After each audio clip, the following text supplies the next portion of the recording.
I thank the Minister of Foreign Affairs of Turkey. Before proceeding to consider draft resolution A/67/L.28 entitled Status of Palestine in the United Nations, allow me to make a few remarks of my own in my capacity as the President of the General Assembly for the 67th session.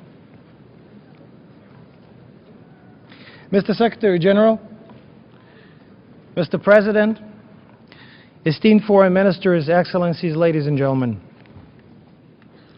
During the course of this meeting, we had the distinct privilege to hear from representatives of two great nations, President Mahmoud Abbas of Palestine and Ambassador Ron Prosnor of the State of Israel. They are each children of Abraham, one a descendant of Ishmael, the other of Isaac. Both come from a land that has been almost continuously tormented by conflict for many centuries, with countless victims on all sides.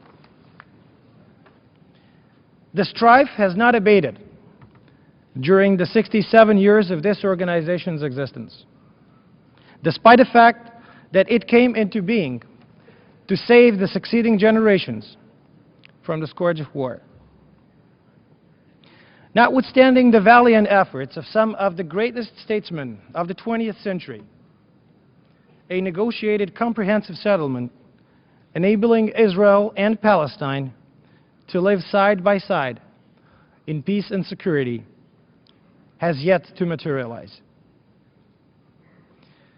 And so we still witness the enmity, the estrangement, and mistrust as parents continue to bury their children.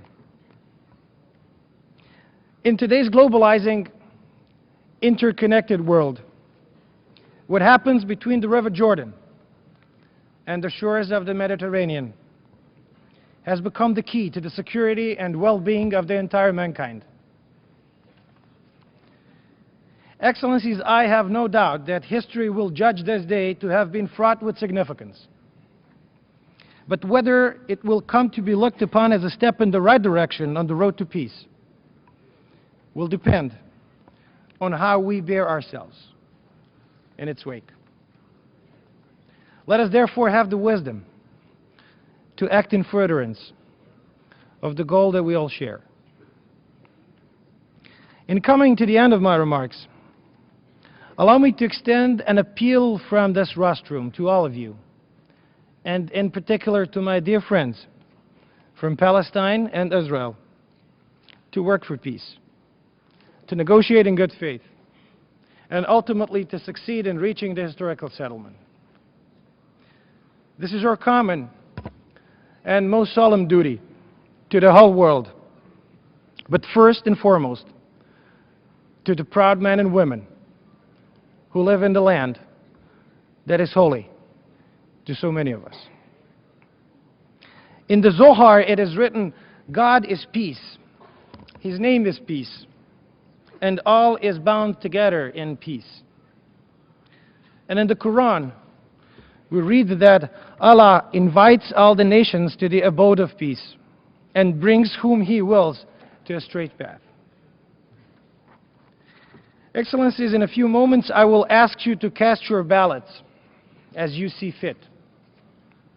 I'm sure that each of you will do so with a veritable feeling in your heart that your choice is serving the cause of a righteous peace. Thank you for your attention.